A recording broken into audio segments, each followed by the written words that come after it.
The storm within Farhad's heart rivaled the one that rent the dark skies. Bistun was defeated, but at such cost. He felt more alone than he had ever felt before.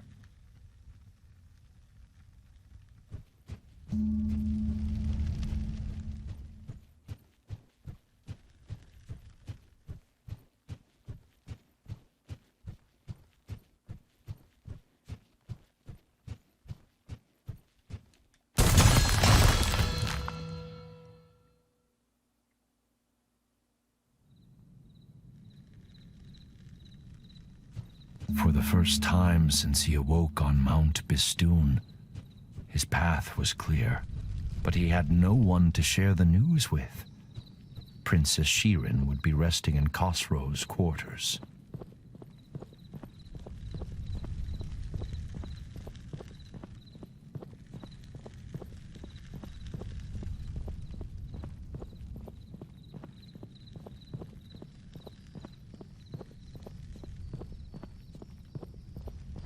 Alright, where should I go?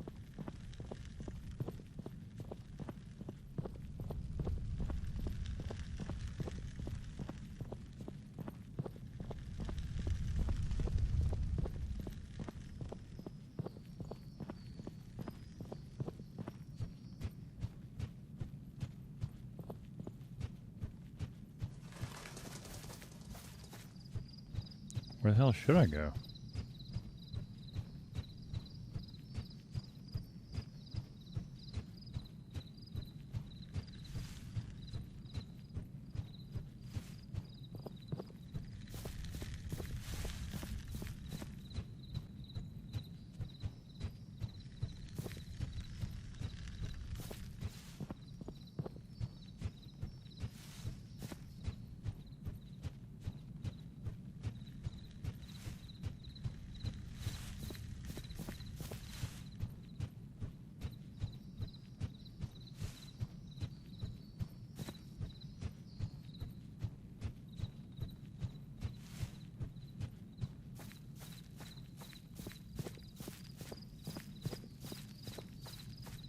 I really don't know what to do.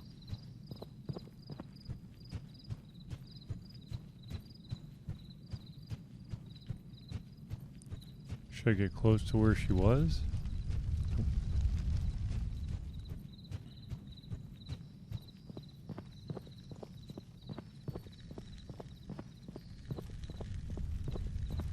Should I read this again? Farhad, what have you done?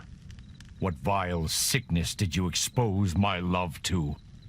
You have no reason to dig through the mountain any longer. Princess Shirin is dead. Your king, Khosrow. Balls.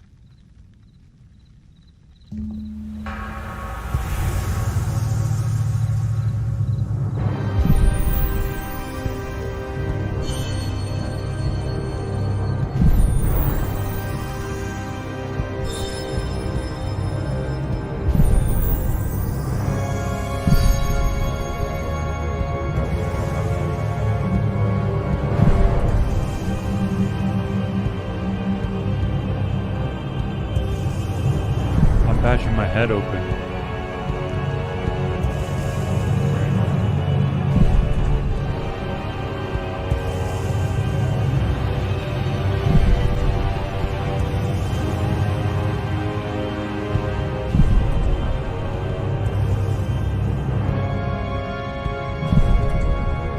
Guilt consumed Farhad. He felt that this world could no longer offer him anything. But death had not ended Farhad's journey before, and it was not about to now.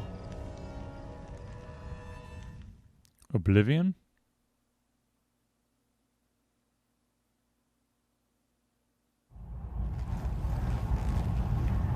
Instead, Farhad drew ever closer to answers. The final steps on the path laid out before him, the path that ended in the realm of forgotten memories. The fortress of oblivion awaited him, and Farhad thought of all those who had played their part in getting him here.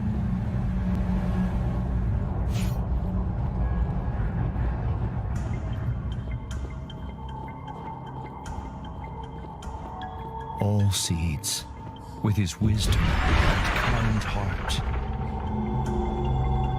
Majestic Anahita, so dedicated to atoning for her greatest mistake.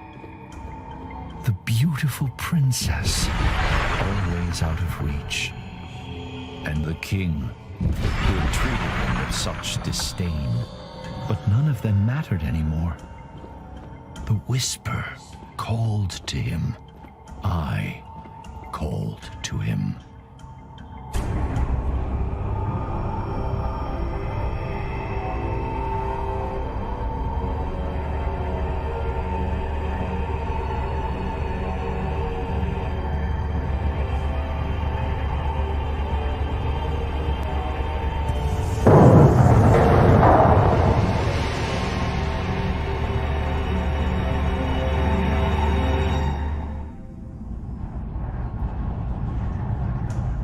Fear and foreboding chilled Farhad as he walked amongst the horrors. Exiled and forgotten people, ensnared by the blight, trapped in endless suffering. Their silent screams frozen in their gullets.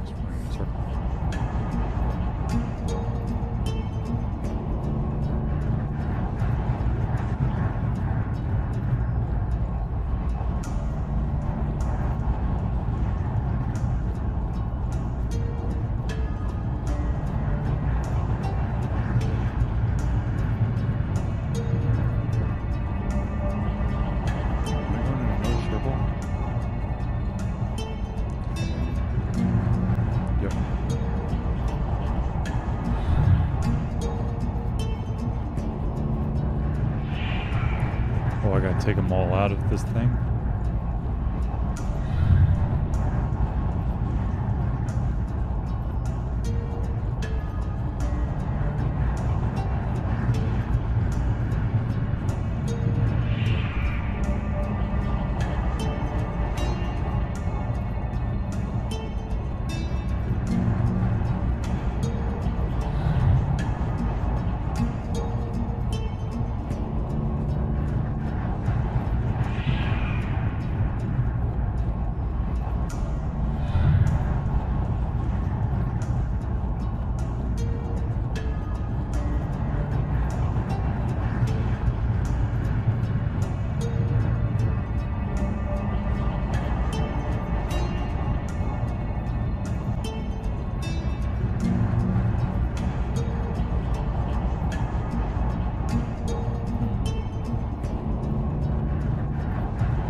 Because I can't get close enough to it.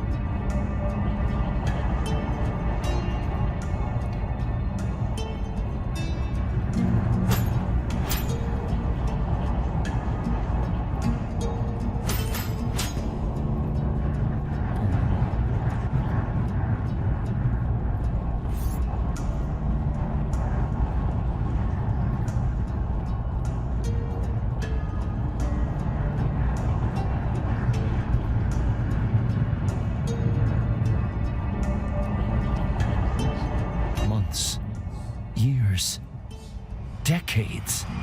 For how long I had called him to me, I cannot say. My voice gave out, but still, I cried out across the realms. Unimaginable agonies racked my body. Yet I never sought refuge in insanity. The wound that never heals reminded me of my mortality and my purpose. Over.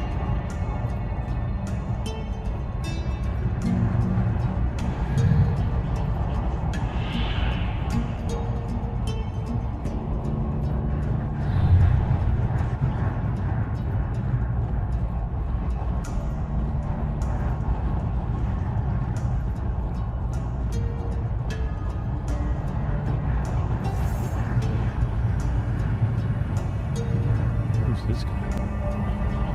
I looked into Farhad's eyes and saw his pain and confusion. But even then, I saw a flicker of something else. Was it relief? Words eluded him, however. So I explained everything. I told him my name is Nizami.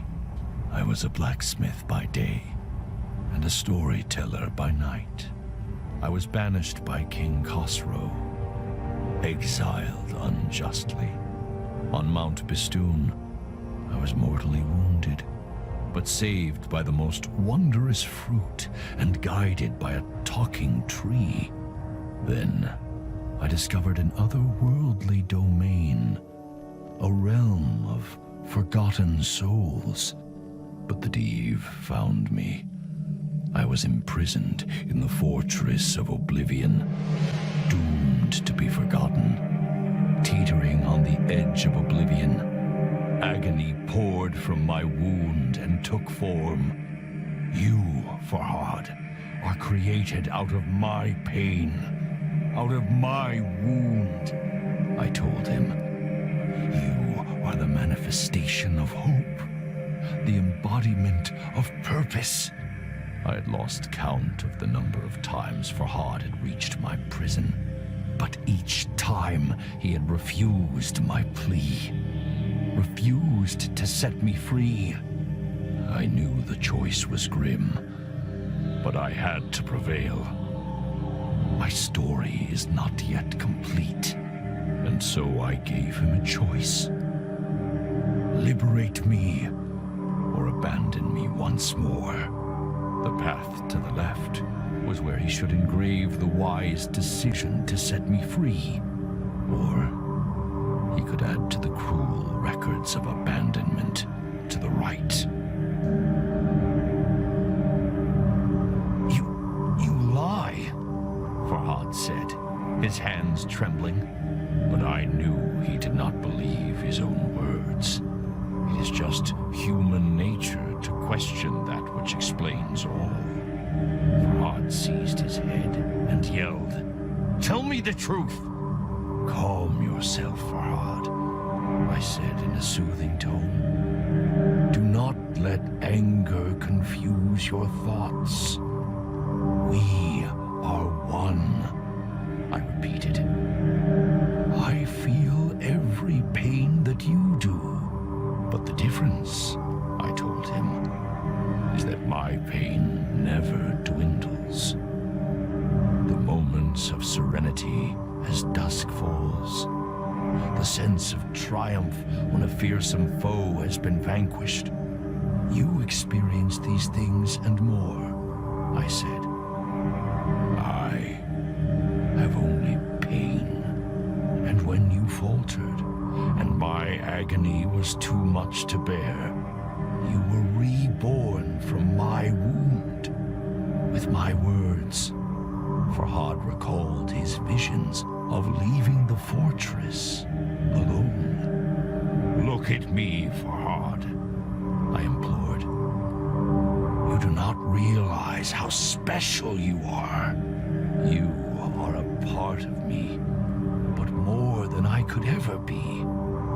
I knew his uncertainty, but I explained that, unlike me, he has a choice: to free me or make the mistake of abandoning me again, to embrace the rare gift that I have offered, meaningful purpose, or shun it.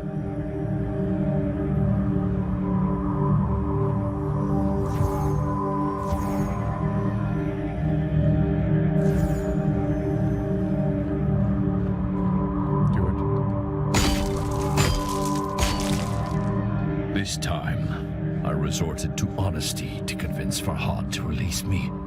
If he rescued this poor old man, his creator, from a life of torture, I promised to continue my journey.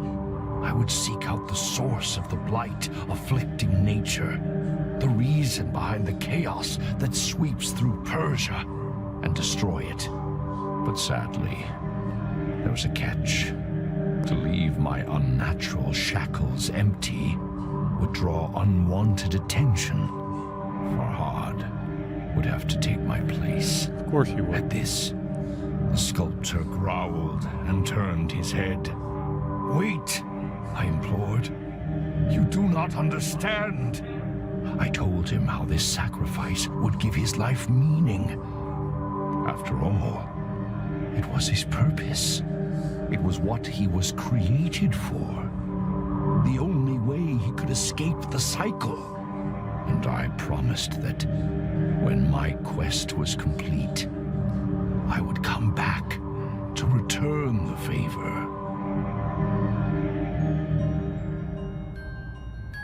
Do it.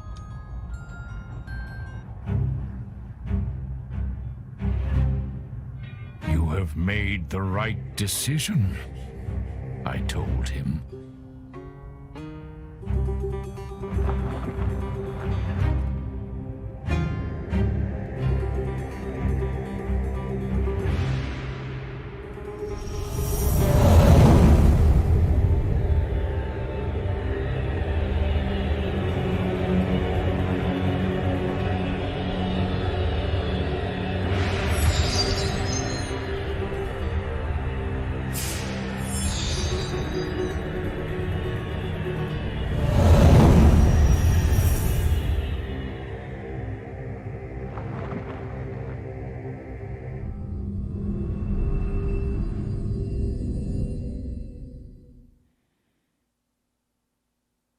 Did I make the right decision?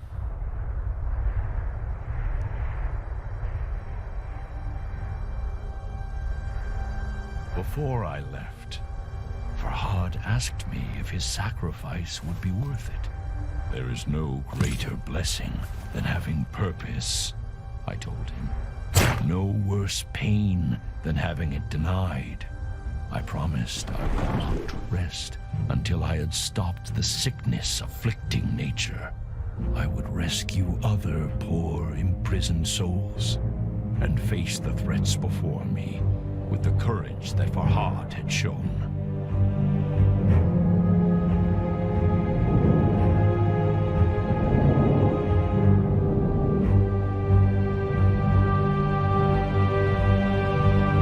The Mavand, I called.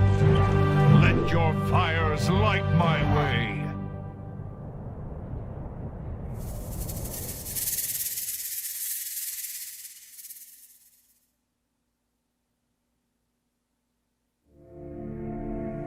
بیاورد ضحاک را چون نبند، به کوه دماوند کردش ببند. به کوه اندرون تنگ جایش گزید، نگه کرد قاریبانش ناپدید.